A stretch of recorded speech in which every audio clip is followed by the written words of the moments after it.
उखैनायखौ आरो एसे डाबल ओंखाम उखैबाय जोंखौ मिनिहोनानै नङा होमबा आं बिथांनिसिम रोजा रोजा साबायखर बावबाय जोंहा मोसानाय हाबाफारि दङमोन नाथाय जोङो बिबुंथिखौ लाखिग्रोनोसै बिनि उनाव रंजालि बड' कृष्टि आफाद दङ बिथांमोनखौ आं खावलायगोन दसे उनाव सेकामारिनि बेखायनो बे समाव दिनै बेंगलाव रायजो जानाय गासै बर' आइ आफा बर' फिसाफोरा बर' आफादफोरा हांख्रायनाय आरो लुबैनाय हास्थायनाय बायदियै दुलाराय बर' फरायसा आफादनि बारग' आफादगिरि आरो बिटिआर गोजोन गोरोबथानि सागानगिरि लोगोसे आथिखालनि बिटिआरनि मानगोनां चिफ प्रमद बर' बिथाङा नोंथांमोननि गेजेराव दङ आङो बे समाव बिथांखौ बिबुंथि लाखिनो थाखाय खावलायगोन आरो गासै रायजो राजाफोरा बिथांखौ बरायनानै गोबारै खेबसे आखाइ खबना होनांगौ होननानै आं खावलायहरबाय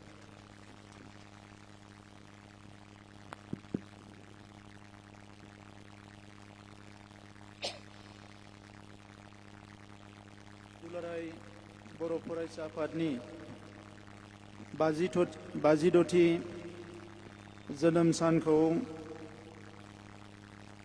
सोनाब बंग'नि बे आलिपुरदुवार जिल्लानि सिङाव हरदाङा जलनेश्वरी गोजौ फरायसालिनि बे बाहागो लानो हानाय मोनसे समनि दुलाराय बर' फरायसा आफादनि दैदेनगिरि वेस्ट बेंगलनिनो निक'डिमास हाज'वारि बिथां बे हाबाफारियाव बाहागो लानो हानाय सुबिन सैब्य गाहाय नेहाथारि सोनाब बंग बर' थुनलाइ आफाद मुस्रि बिप्लब नार्जिनारि vice chairman Kumargram block panchayat committee बे हाबाफारियाव बाहागो लानो हानाय सिरुप बसुमता गाहाय फोरोंगिरि हरदाङा जलनेश्वरी गोजौ फरायसालि बलेन्द्र मोसाहारि गाहाय फोरोंगिरि कामाख्यागुरि मिसन गोजौ फरायसालि मुस्रिमा ममता बसुमता गाहाय फोरोंगिरि महाकालगुरि वेस्ट बेंगलनिफ्राय बाहागो लानाय बारग' आरो आथिखालनि मानगोनां दैदेनगिरि नोंथांमोन बे हाबाफारियाव बाहागो लानाय हरदाङा कुमारग्राम गुबुन गुबुन ओनसोलनि गामिनि नुजाफैनो हानाय सिबिनां आइ आफा रायजो राजा नोंथांमोन दा बे समाव आङो दिनै दुलाराय बर' फरायसा आफादनि 56थि बे जोनोम सान फालिनायाव गिबियावनो दुलाराय बर' फरायसा आफादनि गासैबो दैदेनगिरि मावथि बिबानगिरि बिथांमोननिसिम दिनै आङो गाहाम हामलायनायखौ बावो दुलाराय बर' फरायसा आफादनि गायसनगिरि आफादगिरि नेहाथारि बिथांमोननि सोरगोआरि जिउ सोलेरनि खाथियाव आंनि सिबिनाय आरो खुलुमनायखौ बावहरो दुलाराय बर'फोराव गेरेमसा माहारि महरै गायसननो मोनसे गोख्रों सोमावसारनायनि गेजेरजों बर' हारिखौ खौसे खालामनानै दोनलांनाय बड'फा उपेन्द्रनाथ ब्रह्मनि जिउ सोलेरनि खाथियावबो आङो दिनै आर'ज गाबबाय खुलुमनायखौ बावहरबाय दा मानगोनां रायजोफोर बर' माहारिनि जारिमिनखौ रायखांनाय लोगो लोगोनो आथिखालनि जारिमिनाव दुलाराय बर' फरायसा आफाद आरो बर' थुनलाइ आफाद बे मोननै आफादानो बयनिख्रुइ सिगांसिनाव जोङो बिथांमोनखौ मख'नो गोनां जायो उदांस्रिनि सिगांनि जारिमिना जुदामोन नाथाय उदांस्रिनि उनाव भारत हादोराव बर' माहारिखौ गावनि सिनायथि राव थुनलाइ थामोनथाखौ लानानै जोङो दिनै थांनानै थानो हादोंब्ला दा बेनि थाखाय जोङो बर' थुनलाइ आफाद आरो बर' फरायसा आफाद बे मोननै आफादखौनो मख'नो गोनां जायो बर' थुनलाइ आफादा राव थुनलाइ हारिमु जौगानायनि हाबा मावबोबाय थादोंमोन नाथाय मोनसे हादोराव गावनि मोनथायखौ लानानै गावनि अधिकारखौ लानानै हारिखौ फारफ्रोमबो बिथिंनिफ्राय गोख्रों महरै गायसननो थाखाय दुलाराय बर' फरायसा आफादा 1967 मायथाइनिफ्रायनो खामानि मावबोदोंमोन बे गोलाव समाव गोबां रोखोमनि जारिमिन दुलाराय बर' फरायसा आफादा सोरजिनो हाबाय एसे आगोलाव इउजि ब्रह्म बिथाङा नोंथांमोननि सिगाङाव फोरमायनानै होलांदों दिनै जोङो बयबो गोग्गानाय मोनो जे बर' फिसा जानानै मोनसे समाव जोंनि सुबुंफ्रा जोंनि हारिनि सोद्रोमाफ्रा एसे गिनाय लाजिनाय मोनोमोन गावखौनो सिनायथि होनो थाखाय। नाथाय दिनै जों गावखौनो बर' बुंनानै लानो थाखाय, बर' होननानै सिनायथि होनो थाखाय गोग्गानाय मोनो। आरो बिनि थाखाय आङो गुबैयै थांनाय गोलाव समाव 5,000सो सुबुङा जिउ गारनो गोनां जाबाय जोंनि सोमावसारनायाव। बै सोरगोआरि गासैबो मुंख्लंफोरनिसिमबो आङो दिनै आंनि खुलुमनायखौ बावहरो। मानगोनां रायजोफोर, मुलुगाव थांनानै थानाय गुबुन गुबुन हारिफ्रा गुबुन गुबुन जारिमिन दङ।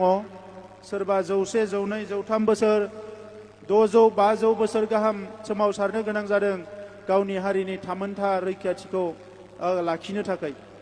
दा बर' हारियाबो जोङो 50 बोसोरनि बारा जाबाय जोंनि थामोनथा जोंनि सिनायथिखौ फोथांनानै लाखिनो थाखाय सोमावसारनाया। नाथाय जोङो फेलें जायाखै।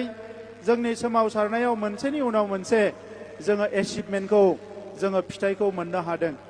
आरो बिनि गुबै जाहोना जाबाय जोंनि हादोरा मोनसे डेम'क्रेटिक हादोर, सुबुं दारा खान्थिजों सोलिनाय मोनसे हादोर। बे हादोराव मोनसे जोबोद गोख्रों मोनसे संबिजित दङ, मोनसे कनस्टिटिउसन दङ।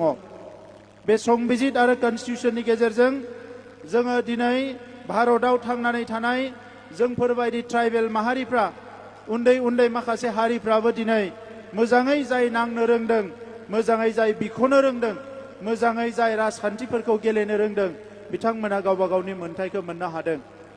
दिनै दुलाराय बर' फरायसा आफादनि जोनोम साननि जौसांनिफ्रायनो आङो जोंनि दैदेनगिरिफोरखौ साबायखर बावनो सानो गोसो गोरबोजों।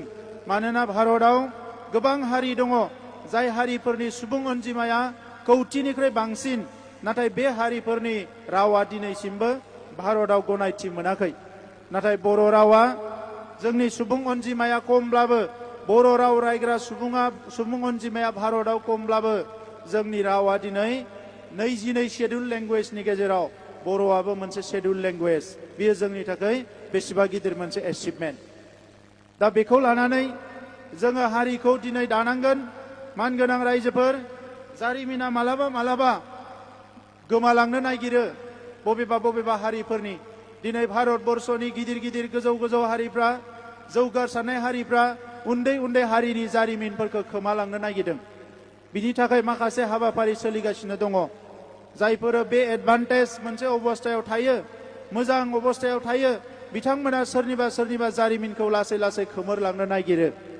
नाथाय जोङो जोंनि जारिमिनखौ फोथांना लाखिनो थाखाय जों गोख्रोङै हाबा मावनांगोन। बर' हारिनि हारिमुवा थांना थागोन बर' हारिनि मानसिफोरनि सायावसो। बर' हारिनि रावा थांना थागोन बर' हारिनि मानसिफोरनि सायावसो। बर'नि जारिमिना थांनानै थागोन जोंनि मानसिफोरनि सायावसो। दा नंखायनो सारा भारताव थांनानै थानाय बर' फिसाफोरनि जारिमिनखौ गोदानै लिरखांफिननायनि सम फैदों। जोङो दिनै जारिमिनखौ रिक्रिएट खालामफिननायनि मोनसे सम फैदों। नोंथांमोना हयथ' बेंगलनि बर'फ्रा नायसनाखै जानो हानाय।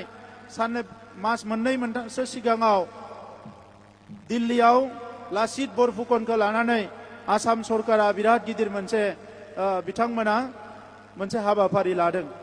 दा जोङो नुनो मोनदों 400 बोसोरनि उनाव दिनै लासित बरफुकनखौ लानानै आसामनि जारिमिनखौ गोदानै सुजुनानै बिथांमोना आसामनि जारिमिनखौ मुलुगनि मानसिफोरनो दिन्थिनो नागिरदों। बे हाया जोंनि, जों बे हानि, जों बिनि थागुबै मानसिफोर।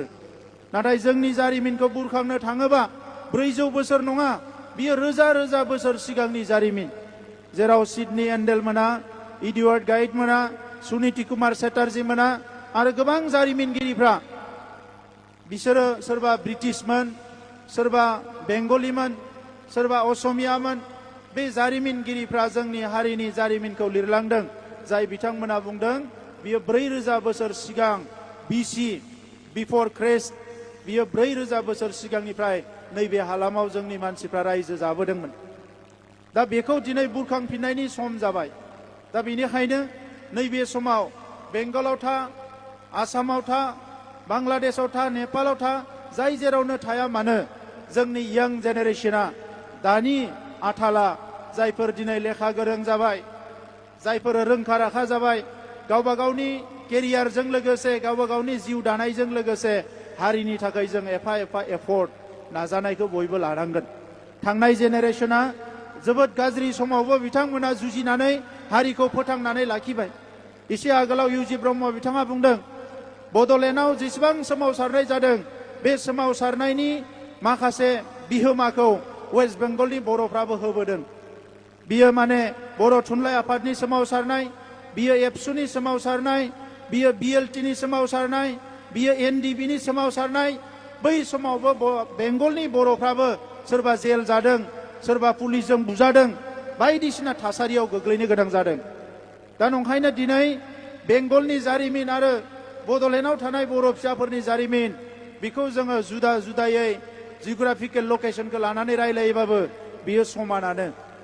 दा बेखौनो जोङो मोनसे खाबु मोनदोंमोन जेब्ला 2020आव भारत सरकारजों जोङो पिस एकर्ड खालामनो थाङो। बै समाव जोंनि चार्टार अफ डिमान्डआव बेंगलनि बर' फिसाफोरनि जोंनि जि राव बेखौ माने बेवहाय अफिसियेल लेंगुवेज मिडियाम अफ इन्सट्राक्सन महरै बेंगल गभर्नमेन्टखौ रिकगनाइसन होनो नारसिननो थाखाय भारत सरकारखौ जों नारसिनदोंमोन। नाथाय बै समाव बेंगल पलिटिक्स आरो भारतनि पलिटिक्स बियो एसे डिफारेन्ट जानानै दङमोन। बिथांमोना बै रिस्कखौ लायाखैमोन। उनाव जोङो नारसिनदोंमोन जे जुदि बेखौ नारसिननो हायाब्लाबो मोनसे सेन्टार अफ एक्सिलेन्स बड'फानि मुङाव दिल्ली आरो बेंगलाव गायसननांगौ होननानै बिथांमोननो जोङो नारसिनदोंमोन। जेब्ला दिल्ली आरो बेंगलाव बड'फानि मुङाव माने सेन्टार अफ एक्सिलेन्स गायसननांगौ होननानै बुंबाय। बे बाथ्राखौ लानानै गोबां सावरायनायनि उनाव बिथांमोना बुंबाय जे बेवहाय माखासे थासारिया गाज्रि जानो हायो, बेंगलनि सरकारा गोरलै लानाय नङा, नोंथांमोना क'क्राझारावनो गायसनग्रोदो, बिनि उनाव साननो हागोन होननानै जोङो दिनै बड'फानि मुङाव क'क्राझाराव बड'फा सेन्टार अफ एक्सिलेन्स 50 कौटिनि मोनसे सेन्टार जोङो गायसननो थांगासिनो दङ। नाथाय बे सेन्टारा सारा बुहुमनि बर'फोरनि थाखाय, बड'लेण्डनि बर'फोरनि थाखायल' नङा।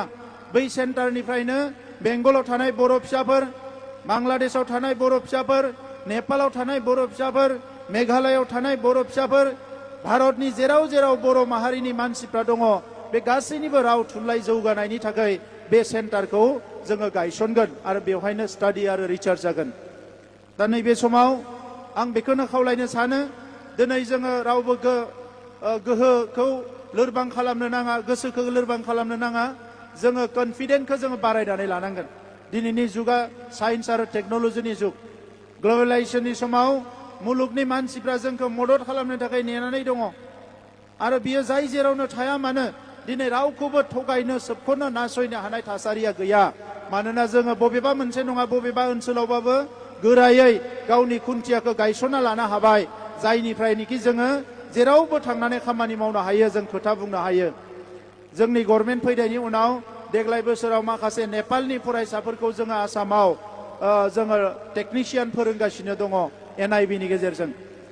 नेशनेल इन्स्टिटिउसन अफ बर'लजि होननाय मोनसे क'क्राझाराव दङ, जायखौ इउजि ब्रह्म बिथांनि ब्रेनजोंनो गायसननाय जादोंमोन।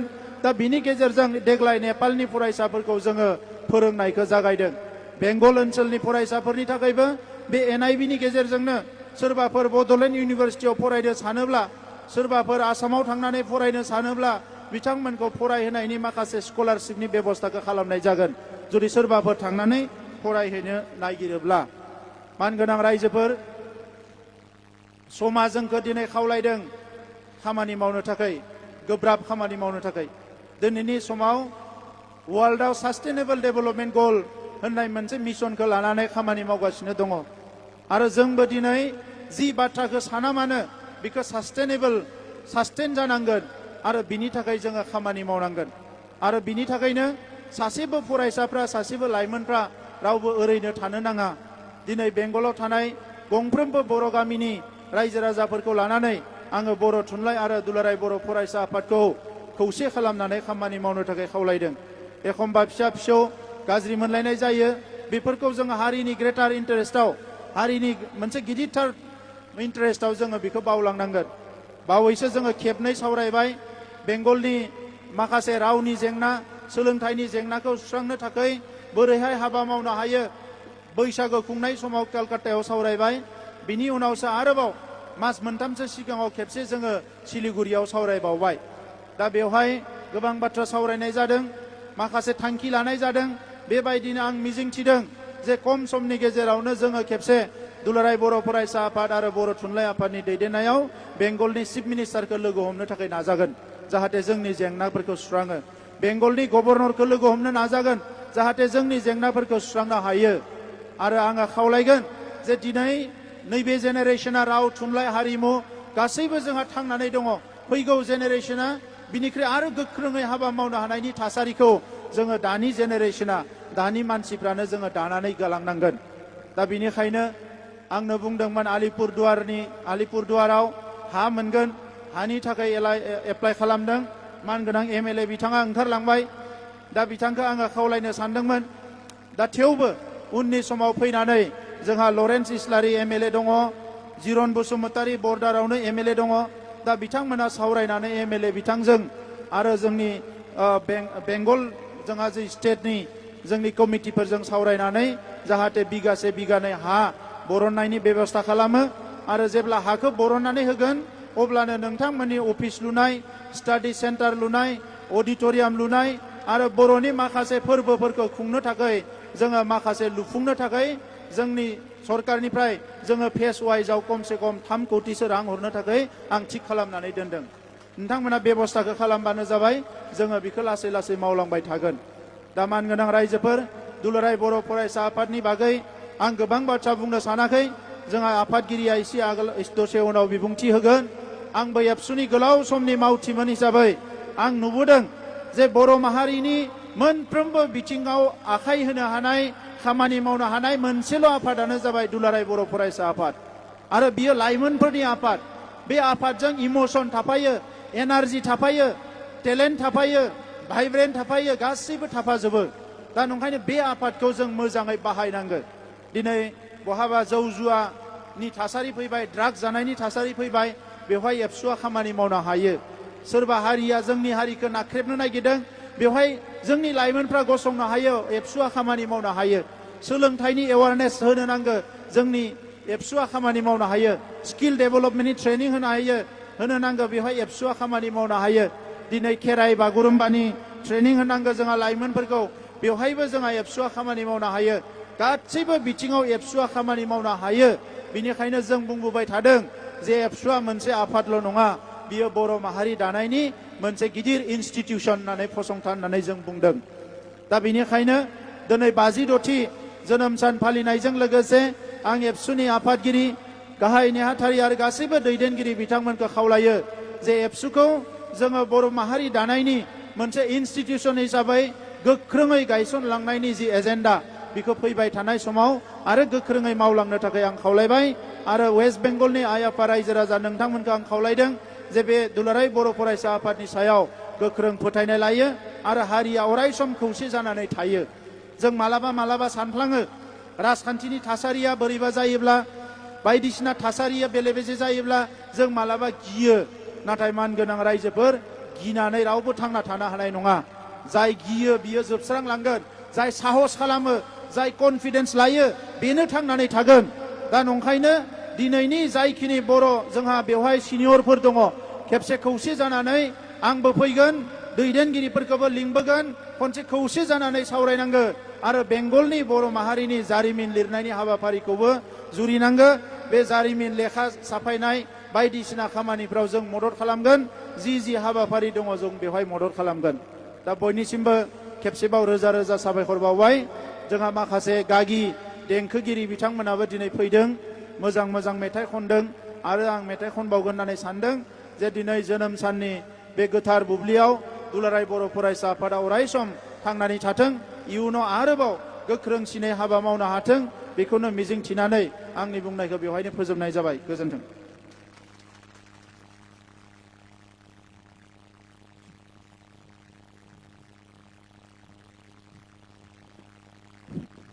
मानगोनां बिटिआरनि चिफ प्रमद बर' बिथांनिसिम रोजा रोजा साबायखर बावबाय। बयबो खेबसे बिथांखौ साबायखर बावनानै बेंगलाव गावनि आंगो बर' फिसाफोरनि गांनाय उखैनाय जेंना जेंसिनि गासै बिथिंफोरखौ बिथा खालामनानै बिथाङा सुस्रांनायनि आरो मदद होनायनि खोथा होलांबाय। बे जोंनि थाखाय बेसेबांबा मोनसे गिदिर मेसेज आरो बे मेसेजखौनो जोङो